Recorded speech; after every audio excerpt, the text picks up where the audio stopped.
associated with white, purple, or gold colors.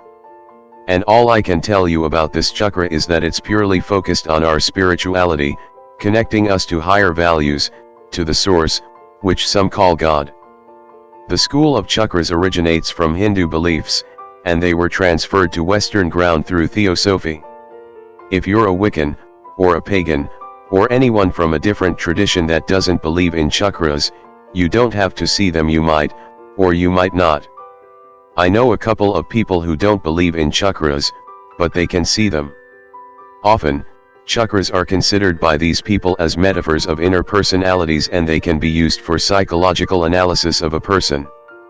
Whether you believe in chakras or not, try to see them. If you do see them, use this knowledge to help others, but if you can't see them, that's okay, too, especially if chakras do not fit your point of view. Anyway, I have decided to teach you aura viewing first, and then go to chakras, for an important reason. With this order, you're going to learn how to switch layers of perception. The entire process of perceiving chakras is exactly the same as the process of perceiving aura. So let's do some copy-paste with additional points. Do not be surprised if you can't see chakras on plants, and there are fewer chakras in the case of animals. 7 chakras exist in humans only. I recall the first time I was able to see the inside energetics and the chakras. I asked my training partner to sit and relax, and I focused on her. Then, I closed my eyes and I visualized the chakras, and finally, I let go of control. Then, the chakras that I visualized changed. They moved a bit, almost as if they tried to fit the proper area of the body where they should be located. Some of them glowed strongly, while others were weaker. And I could see the primary energy channels that go in proximity to the spine from the root chakra to the tip of the head. It was a truly extraordinary experience. How to do a chakra reading. Here's the tutorial itself. 1. Sit down and relax. You might want to close your eyes if you're a beginner. But the more you practice, the easier it will be to focus with your eyes open. For now, close them and enter the alpha state. 2. Look at your target if your eyes are open, or imagine the target, visualize it. If your eyes are closed, the target can be a plant, an animal, or a person. All you have to do is create a focal point. Looking at someone, or visualizing him or her, is such a focal point, the hook that I already have mentioned. 3. With your focal point, the hook, in your mind, visualize the aura, a bright energy field around the person. Simply visualize it and then, after few seconds, let go. 4. Once you let go, just observe. Allow your inner sight to show you the true aura. If your third eye is open enough, you will notice the change in your inner sight perception. The size of the aura might change, or the colors will be different, and you might start noticing additional elements of the aura. 5. So, just observe, pay attention, but do not struggle. Allow yourself to see and not to create. 6. Here is where chakra reading starts. Once you see the aura, switch the layer of perception. Visualize all the 7 chakras and intend to perceive them. Ignore the aura completely and focus on the chakras. Once you're done, let go. Allow the inner sight to show you the chakras of the person. After a few moments, you should see them.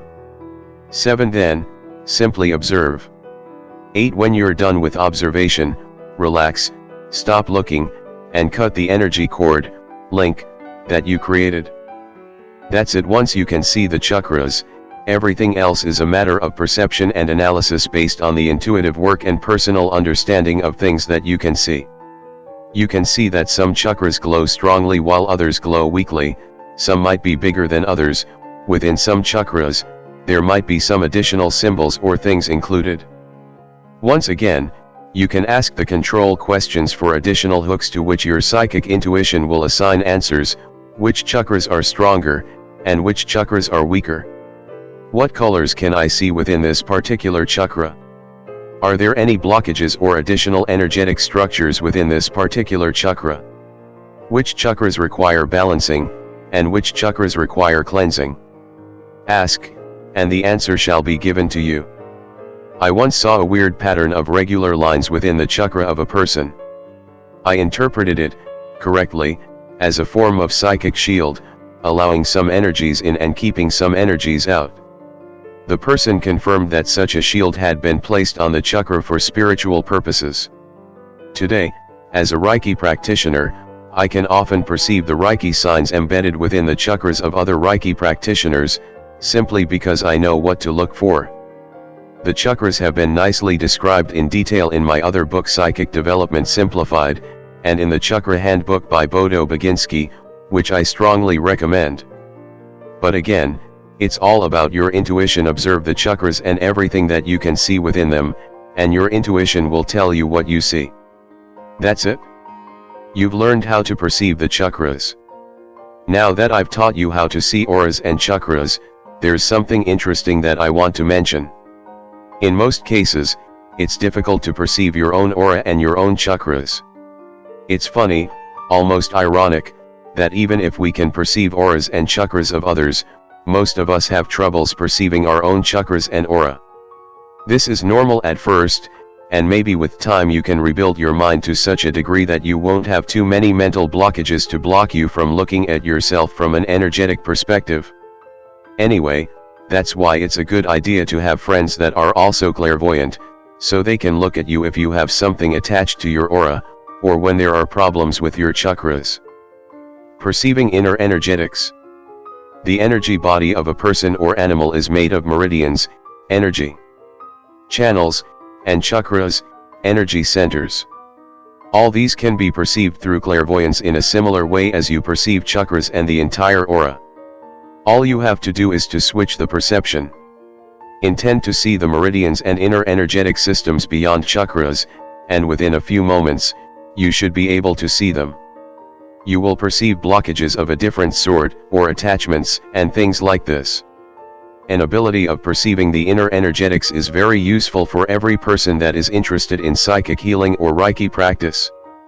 Also, you can perceive the energetics of internal organs, heart, lungs, kidneys, and such. To do so, all you have to do is, once again, switch the layer of clairvoyant perception. Visualize all the internal organs and attach the aura to them, visualize their aura. Then simply let go. Within a few moments, you will be able to perceive the energetics of the inner organs. Generally, the organs that lack energy will be darker, and the healthy organs will glow nicely.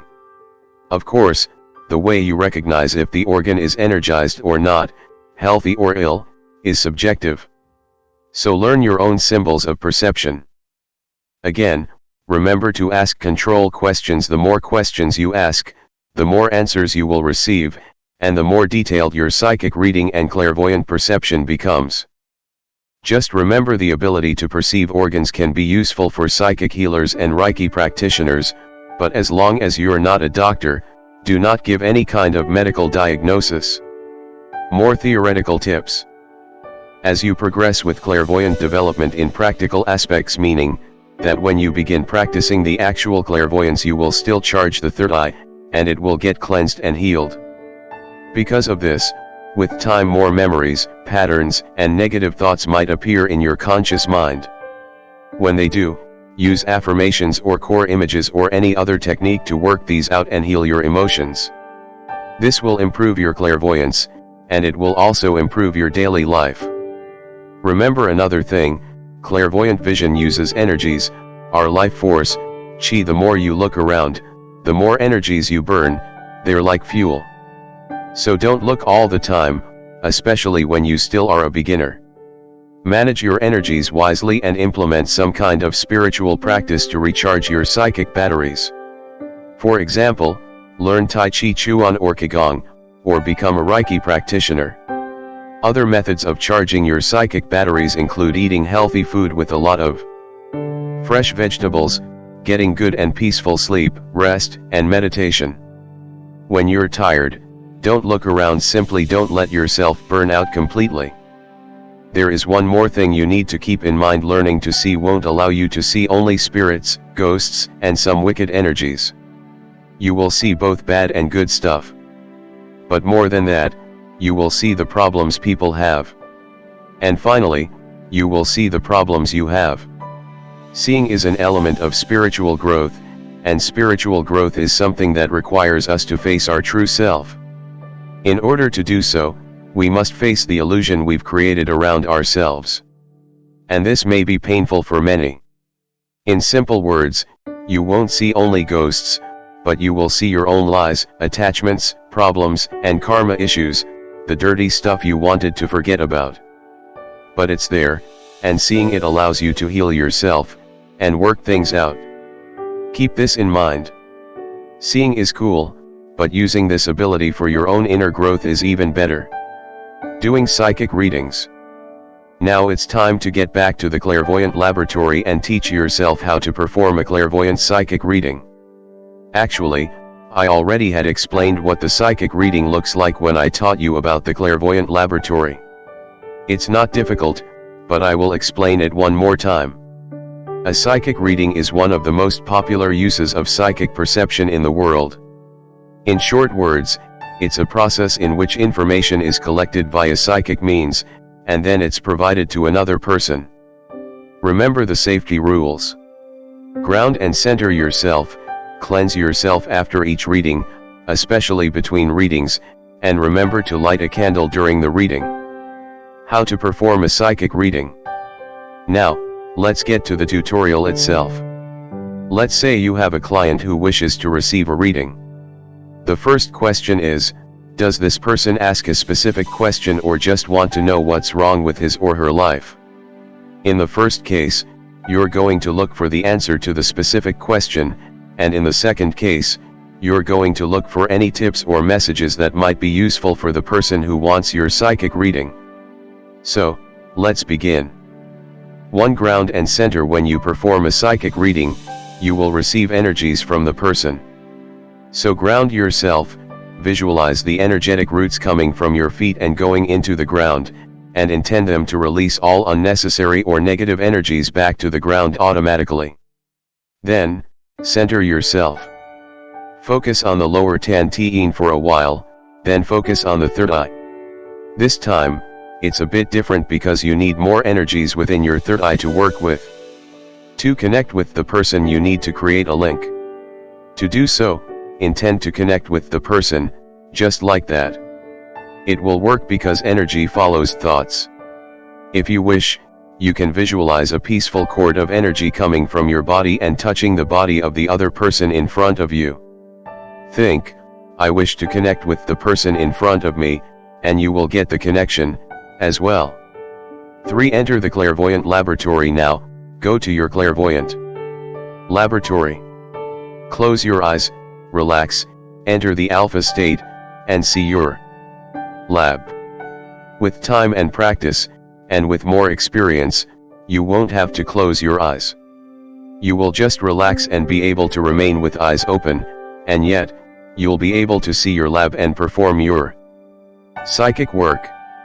It takes some practice and time, but be patient. 4. Start asking questions now. Ask the question. If the customer has a specific question, ask it. If he's a general client, then just allow your intuition to show you the things that he wishes to know. 5. Receive. And when you keep the goal in your mind, when you know what you wish to know about the person or the person's problems, just observe and start receiving. Trust your intuition. Just as you were practicing the psychonaut method, allow yourself to be guided by your intuition and observe the images and visions that come to you. Then, interpret them. Perform the interpretation as in any other case with aura or chakra. Simply trust your intuitive thoughts and understanding of the things that you see. 6. Relay the answer or any information to the client.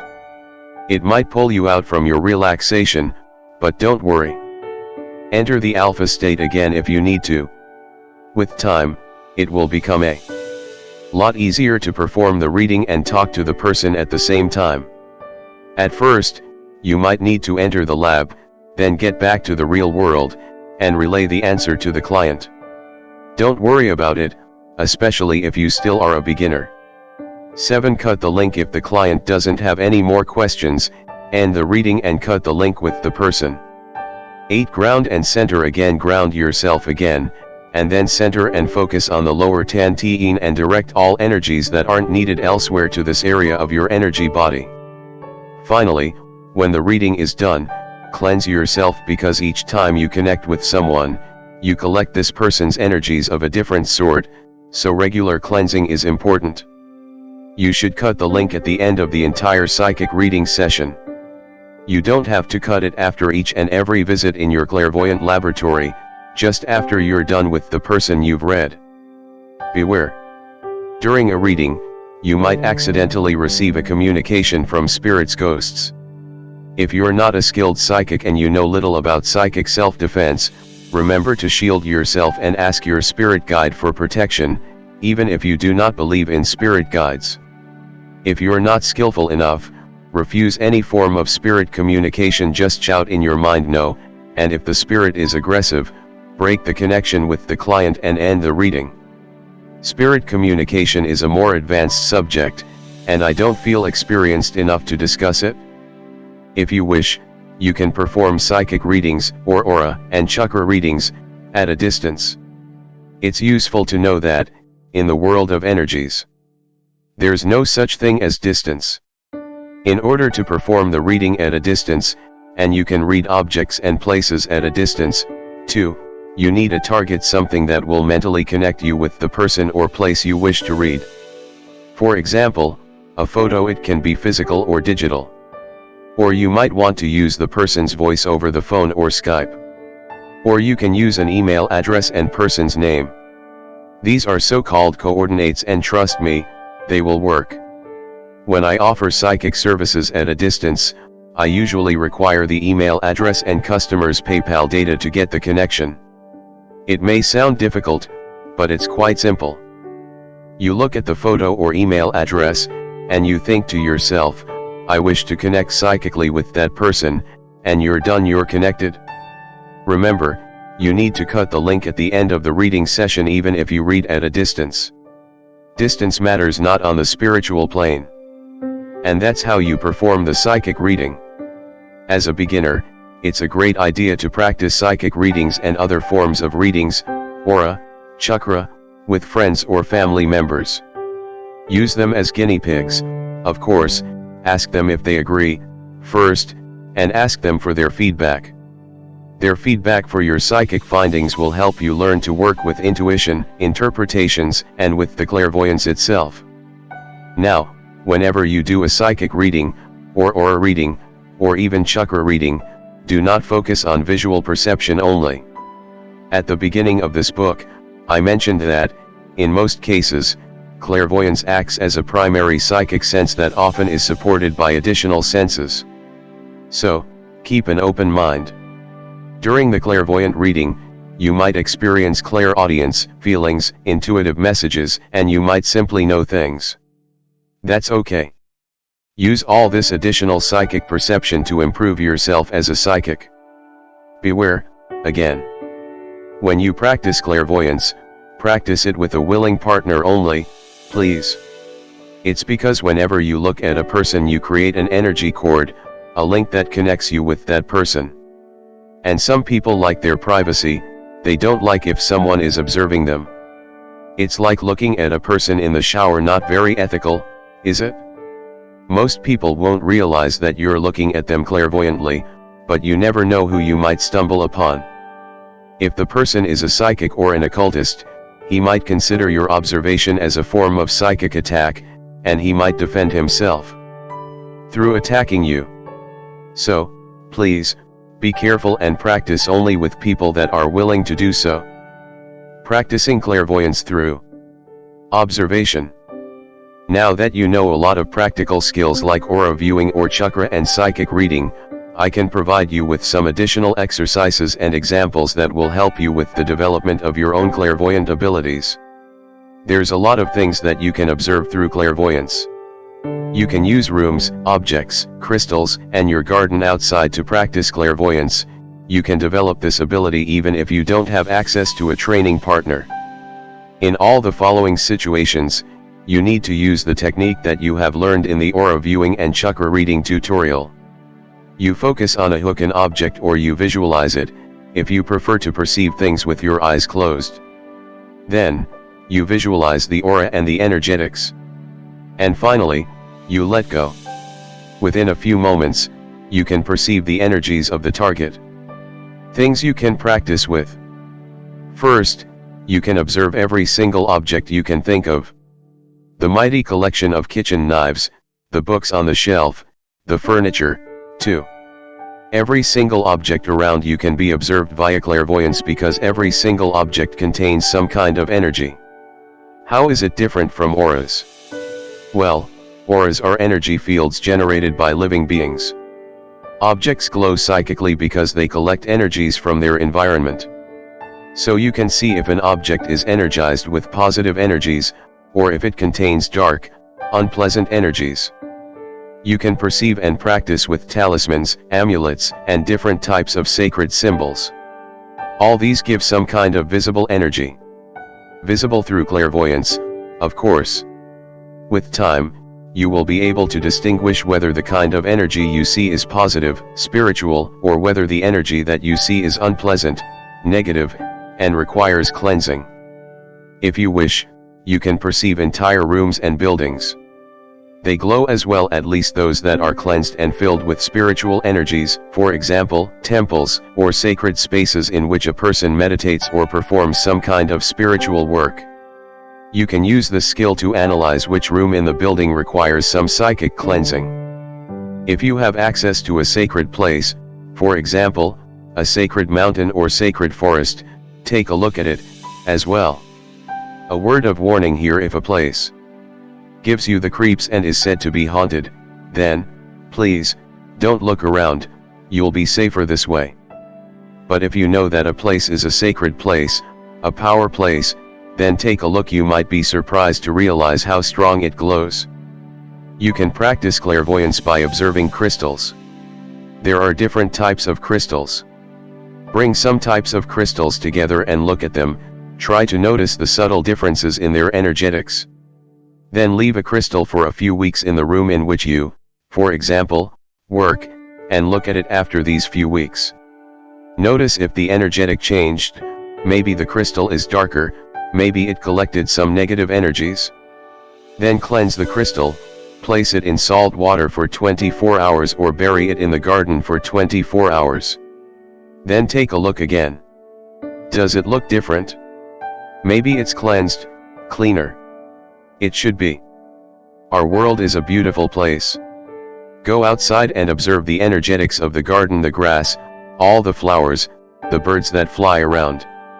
When I first saw this, it was like sitting in the cinema and watching the Avatar movie by James Cameron. So many colors, and it was so real, even if I could see it only through my inner sight. Observe the trees. Trees are powerful energy sources. They collect the energy of heaven, the spiritual energy, and they channel it into Mother Earth. And you can see the process, along with the powerful aura of the trees. The trees that are dead won't have a powerful aura, and they will only collect energies instead of generating the auric field as living beings do. Observe animals, as well. Go to the zoo and look at animals there. Observe the animals that live in your home, if there are any. Cats or dogs, whatever. Don't be surprised if you can perceive a powerful third eye chakra in the case of cats. Cats are very, very psychic. Do some exercises. Look at the room you're in right now. What kind of energies can you see? Can you perceive entities, for example, your spirit guide? Are there any negative energies in the room? What does your spirit guide look like? Try to describe him or her. Look at the nearest objects. What kind of energies are they charged with? What colors can you see around you? Just relax, enter an alpha state, focus on your third eye, and then look around through your inner sight, and you will be able to perceive the world through clairvoyance. One more tip that I have for you is to find someone who can see as well. Such a person can confirm your clairvoyant findings, and with such a person's help, you can improve the confidence in your own abilities. Practicing clairvoyance online. The internet is a powerful tool of psychic development. There's Facebook, Wikipedia, Flickr, and hundreds of websites that provide you with photos of people, events, places, and objects. You have learned how to perceive the energetics, how to work with the clairvoyant laboratory, and how to perform psychic reading at a distance. You can use this knowledge to practice your clairvoyance further with the use of the internet. How to do so? Well, go to Wikipedia, Flickr, Facebook, and any other website that provides you with photos. Choose one photo that you wish. With the photo in mind and in front of you on the screen, close your eyes and relax. Ask yourself, and ask the higher guidance if it's safe for you to connect with the people, places, and events in the photo. If you receive the intuitive answer yes, which might be just a gut feeling, continue on. If you receive an answer no, which also might be just a gut feeling, find a different photo. Then, through your intention, connect with whatever is in the photo. Use your clairvoyant laboratory to analyze the photo. Look at the aura of the place and people, and try to receive as much psychic information about the photo as possible through your laboratory. If you use Wikipedia, it's highly possible that the article to which the photo was attached will provide you with feedback and you will know if you're right or not. In all other cases, if feedback isn't possible, just keep practicing, as in this way, you will develop your clairvoyance further. You can merge the clairvoyant laboratory and other techniques together. Once in your laboratory, book a person or an object, visualize it along with its aura, and let go. Your inner sight will pick up, and you will be able to observe auras and chakras within the clairvoyant laboratory. And since there are millions of photos out there, then you have a lot to practice with. Now I've mentioned earlier that you should ask the person you wish to look at for permission. And here I'm telling you to connect with people from photos. Is it okay? Indeed, because you've asked for permission not from the people, but the higher guidance. If it tells you it's okay, then you'll be safe. A few words of advice, though, regarding this way of learning to see. I've met with the following situation. There are forums, online discussion boards, where people post photos of different people and places and ask others to tell what they feel or see. Yes, it's a way to practice clairvoyance and other psychic perception abilities, but let's be honest, it's not the wisest thing to do. Remember, whenever you connect with a person or a place, you create a link through which different beings and energies can follow you back. And unless you're quite good at psychic self-defense, you might get yourself into trouble. If the place or person that you see on a photo feels bad, don't proceed with any psychic reading or clairvoyant experiment. You'll be safer this way. One time I was looking at a photo of a haunted cemetery. Experienced paranormal investigators warned everyone about this place. Immediately as I checked it out psychically, I got this evil feeling. It was really evil. I broke the contact with the place right away because whatever gives me such terrible sensations can't be good. The Clairvoyance Support Circle. Do you want to know how my psychic teacher taught me to see? Now that's an interesting story. I paid her a visit, and we were enjoying a cup of coffee when, suddenly, she said, "Okay, describe my spirit guide." And I said, "What?" I was completely shocked. "You already can see, now describe my spirit guide," said she. So I did. I just looked around, focused, and engaged my inner sight. And I described the spirit guide. I was correct, and this small experience proved to me that I can see for real.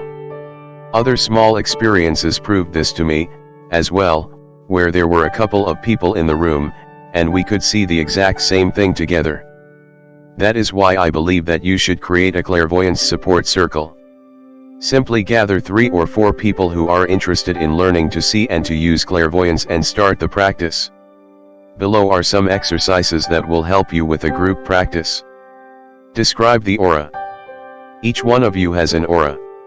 The best way to practice is to choose a person whose aura you're going to observe. Then, use your favorite clairvoyance technique and gather the reading and information silently in your mind. Then, when you're ready, you can describe the person's aura and compare your findings. If you wish, you can write down your findings on paper so you won't be inspired by each other. Remember to cut the links after you're done. Describe the spirit guide.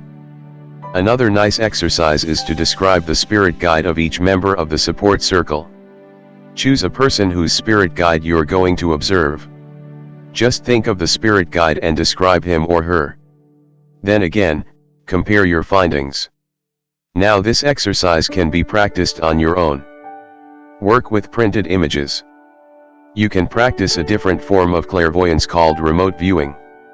Let one person prepare a set of 12 photos. They might be printed, and their source can be the internet. Place each photo in a separate envelope and let one person be a monitor, someone that will take care of opening and showing the photos. Let the monitor pick up one photo in the closed envelope. Then, each one of you should connect with the photo and describe it through clairvoyance. When you're done, compare your findings, then let the monitor open the envelope and show the photo. Charging and checking cards. If there is a skilled energy worker among you, he can pick up a deck of cards. Create a few sets of cards, 5 cards each. Let the energy worker charge one card from each set with psychic energies and then place all the cards from the small deck on the table. Now observe the cards, and choose which card has been charged with energies. It should be the card that glows the most. Then, when each one of you has made the choice, let the energy worker point to the card that has been charged. Of course, the person that charges the card should look at it first to be sure which card has been charged. Finally, whenever you can sense something, or one person can see something others haven't noticed yet, ask others, what do you see? Don't describe first, allow everyone to take their reading and then compare your findings. Automatic clairvoyance and learning. Control.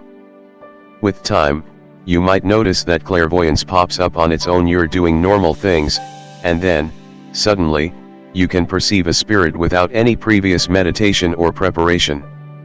This is quite normal. At first, it might take some time to relax and be able to perceive things through clairvoyance, but with time, it will get easier and easier. Within a few months, you might start to see right away almost automatically, even if you do not intend to see.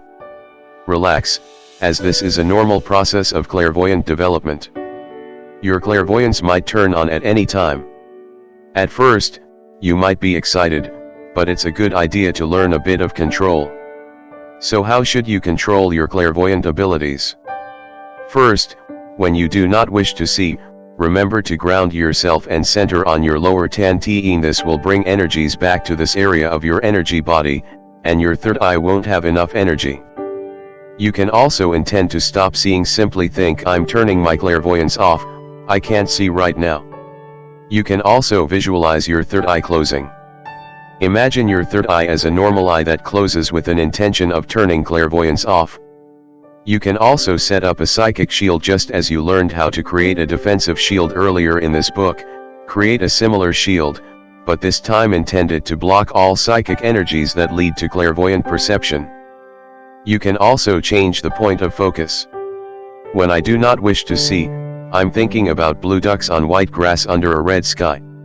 Just visualize something extraordinary, something that will make your brain busy figuring things out. Whenever you wish to stop perceiving through clairvoyance, focus on something else, think and visualize something else, something completely unrelated to your clairvoyant perception. These simple things will help you learn clairvoyance. As with any new skill, they might not be very effective at first, but with time and practice, they will become a proper way of controlling your automatic clairvoyance. Frequently asked questions. While writing this book, I've been asked a few questions from many different people. Interestingly, these questions were very similar, thus, I can see that most people have very similar problems when it comes to learning clairvoyance. This chapter is meant to answer these frequently asked questions. How do I know what I see is real? A difficult question it is, to be honest. I do have similar problems from time to time, even with all my experience. First, you must relax. Almost everyone has these problems for the first few years of psychic practice. There are 2 suggestions I have for people with such a problem. The first suggestion is the reality check. Step 1, when you receive a clairvoyant messages or images, do the reality check. Look at the messages and whole communication from a logical point of view. Is there a logical explanation of the message? For example, you might have seen a symbol from your vision earlier in your life, and now your mind is playing a trick by showing you the image from the past. Or you might have heard a discussion between 2 people, even unconsciously, and now your mind is creating a visualized image of such a conversation, just because it's what it does. Analyze the messages and visions logically, please. Are there any reasons for which you see something, or perceive something? Look at your emotional approach to exercise or clairvoyant experience. What results were you expecting? If you have approached the experience with strong emotions, they might influence and change your perception, or even create things that aren't there. Remember to meditate and to practice with peace of mind.